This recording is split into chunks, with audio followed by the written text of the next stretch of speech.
Coming up on WFT Midday, search efforts intensify after a deadly plane crash with dozens still accounted for.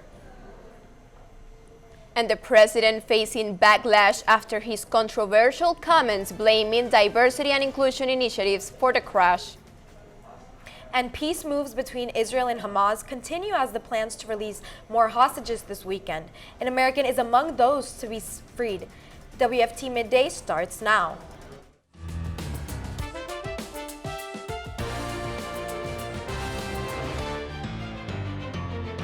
You're watching WUFT Midday. Taking a live look over the Potomac River this noon, where search and recovery efforts continue after Wednesday's tragedy. Dozens of victims are believed to still be in the Potomac River. Crews are still searching for victims of Wednesday's evening's deadly crash, which involved married couples, young pilots, and teenagers. Recovery efforts are underway as family members try to make sense of this tragedy. This is WFT Midday, Oriana, and I'm Oriana Torre. And I'm Sofia Mendez. So far, around 40 bodies have been recovered, with 20 more still missing. And as Alex Barr reports, communities across the country are mourning those lost in the deadliest crash on the U.S. soil in more than 20 years. This morning, recovered black box recorders from the downed jet may hold key clues to sketching out what happened before that fiery mid-air collision as the pain over lost loved ones sets in. There's just no words to describe. It's just unimaginable.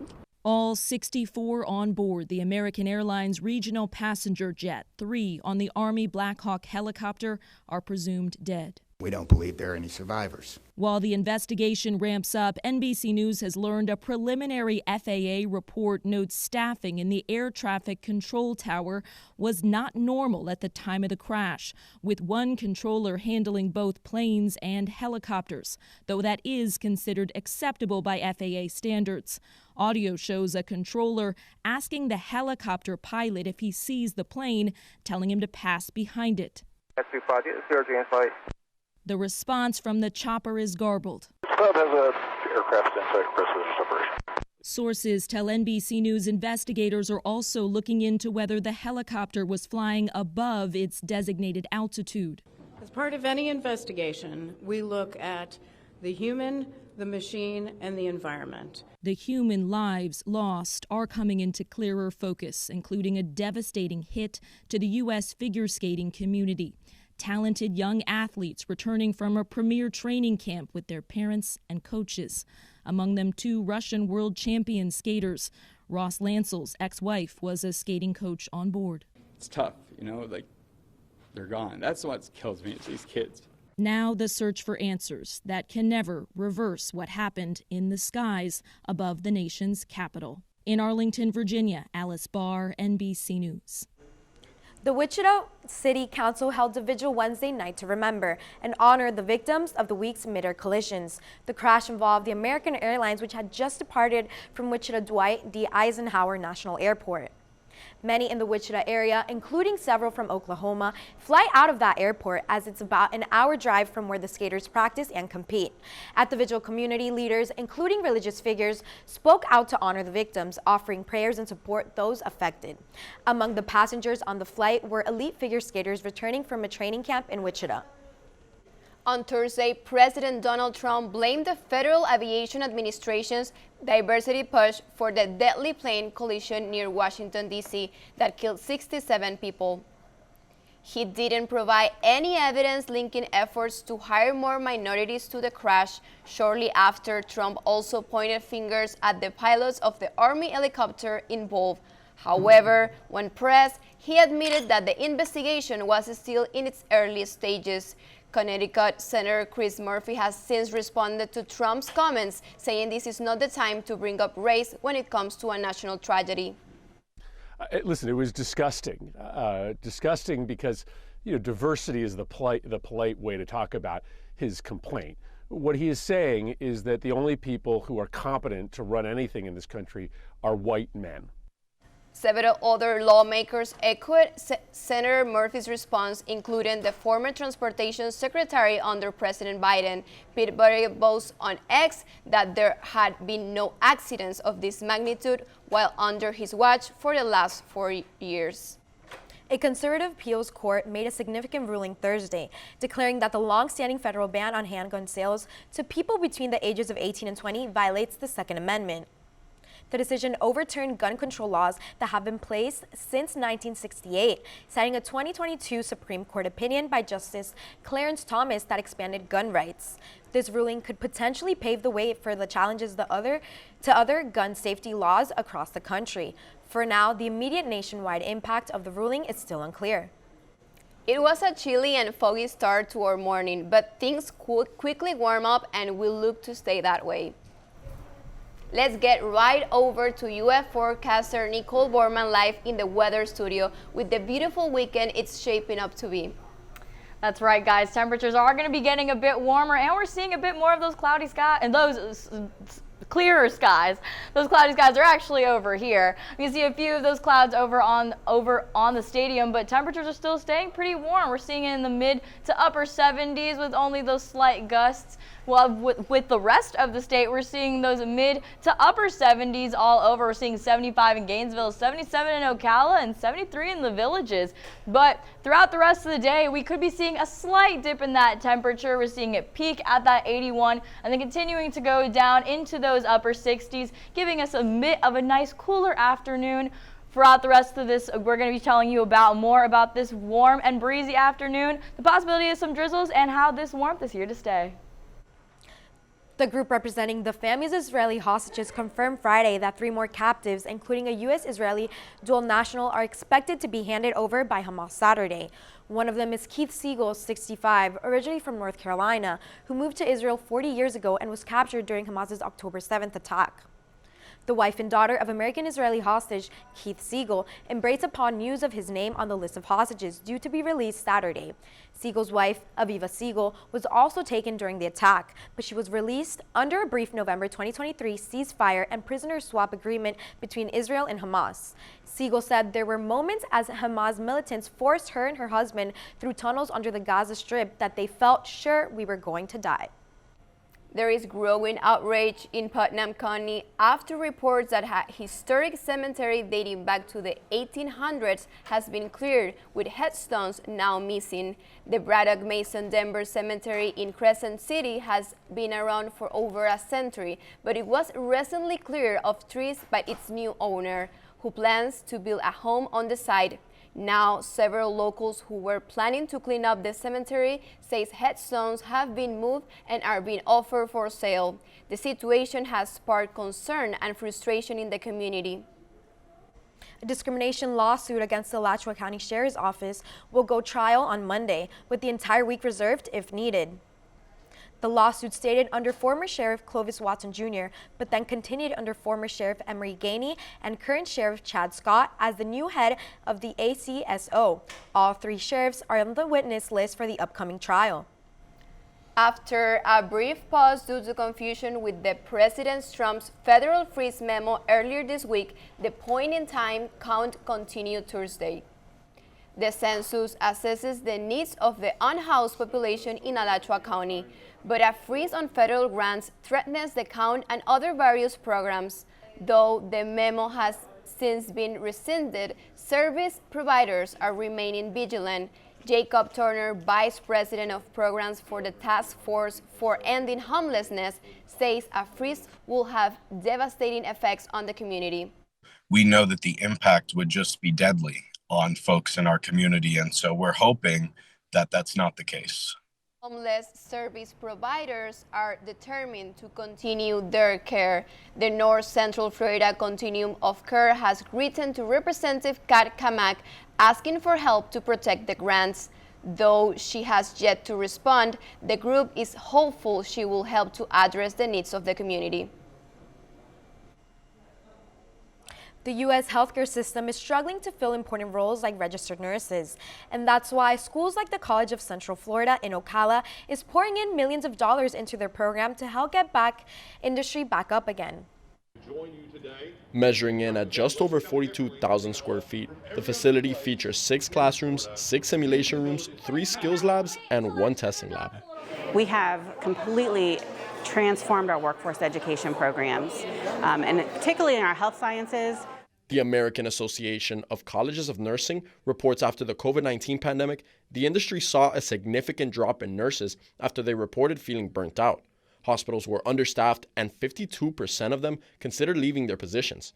Nursing student Samantha Saez says she is impressed with the growth of the college's program. From the beginning, we started off with a 45 student class. With increasing numbers in overall program, I think it'll allow us to get more numbers up and allow more students to go into real life situations. But it's not just the cutting edge technology and the remodeling that those at CCF say makes it great. It's the professors on the field with the students. You know, learning never stops. And so as faculty, we're also keeping up with the latest information in nursing and in healthcare so that we're able to give the best to our students. Another issue leaders are hoping to address is job placement. The same report says nursing programs have turned away over 65,000 qualified applications due to budget constraints and classroom sizes. CCF is hoping to turn these no's into yeses and get more nurses back in the hospitals. When people come into this building, those are the kind of things that they're going to see, that this building was built with that in mind. 1, 2, 3, 6, 7. Drivers in Suwannee County might have delays after sinkhole opened early Friday morning. According to Florida Highway Patrol, there is a sinkhole in one of the travel lanes at the intersection of County Road 349 East and US 129 in O'Brien. FHP says the road is currently closed and drivers will need to find an alternative road. The Florida Highway Patrol needs your help tracking down a car that hit a child and took off. Troopers say the crash happened in Columbia County Thursday morning. They say a white Toyota pickup truck backed into an 11-year-old. The crash was at the intersection of Northwest Turner Avenue and Northwest Whitney Glen. The pickup was last seen traveling south on Turner. The child wasn't badly hurt. If you have any information about the crash, call FHP. Expect blue skies and warm temperatures heading into the weekend. Taking a live look outside during this lunch hour, you can see that traffic is flowing smoothly. We don't see any foreseeable impacts. Let's get back over to UF forecaster Nicole Borman with your midday forecast. Those clear skies are here only for a little bit, but those temperatures are for sure here to stay. We're seeing the temperatures right now in those upper 70s. Winds are pretty mild right now, but some clear skies over Century Tower and a few clouds over the stadium. Now for the rest of the day, we could be seeing more of those clouds. But right now, we're seeing those clarity all over north central Florida. But as that front comes in from the west, we could be seeing a bit of those cloudy skies and seeing that. But throughout Saturday afternoon, we see as it slowly but surely clears up, giving us that nice weekend that we've all been waiting for. But that rain could be also coming in with those clouds. It's going to be pushing through, past through the panhandle over to us, but should only be giving us a few drizzles, and we can see a little bit more on how that's going to pass through as that front continues to push through on the state. It's going to be bringing that rain and those clouds with them. So even though it won't be affecting us as much here in north central Florida, we'll be affecting the west of the state with those margin right here, showing those thunderstorm warnings and that heavier wind that you guys could be feeling. But for the rest of us, we're going to be seeing those nicer weathers. We're seeing north central Florida having those mid to upper 70s, 76 in Gainesville, 77 in Ocala, 75 in the Bronson. But those temperatures are not just going to stay right there. They're going to be getting even higher. We're seeing almost 9 degrees of increase in Gainesville and 7 to 6 around the rest of the state, but a better look of how that's going to look. We're going to be experiencing 81 degrees in Gainesville, 82 in Ocala, 82 in the Villages, and pretty nice warm weather for us after that coolness that we're feeling earlier in the year. The precipitation is going to be hitting us over at midnight as the degrees continue to decrease just ever so slightly throughout the night, but then it should be cleared by the morning. Now here's a better look at how that rain's going to pass through with us. It's going to pass through over the state, giving us only a little bit of rain, but we're going to be seeing only those drizzles over the area. We're seeing less than 1/10 of an inch over here in Gainesville and all over the rest of the state. So I wouldn't be too worried about that ruining your weekend. Now for Saturday and Sunday, we're seeing those Nice clear skies on Saturday, but on Sunday we could be experiencing a bit of those clouds, with the temperature staying pretty consistent in the 70s and the 60s. Now for your 7-day outlook, we're seeing those temperatures start off in the 70s, and then for the rest of the week we're seeing them out in the low 80s. Those lows for the rest of the week being in the 50s and 60s, which used to be our highs, so it's a nice change of pace and giving us that nice warm Florida weather once again. New test scores show U.S. kids are still struggling to catch up on their reading skills after the COVID-19 pandemic, with little improvement in math as well. The latest data from what's known as the Nation's Report Card reveals that 4th and 8th graders saw a drop in literacy, with their reading score averaging 5 points lower than those of students who tested before the pandemic. The Department of Education leaders say that not only are most students still behind, but those who were already struggling before the pandemic have fallen even further behind and need more support than ever. Now let's get over to our Noticias partners for a look at today's top stories for our Spanish language audience.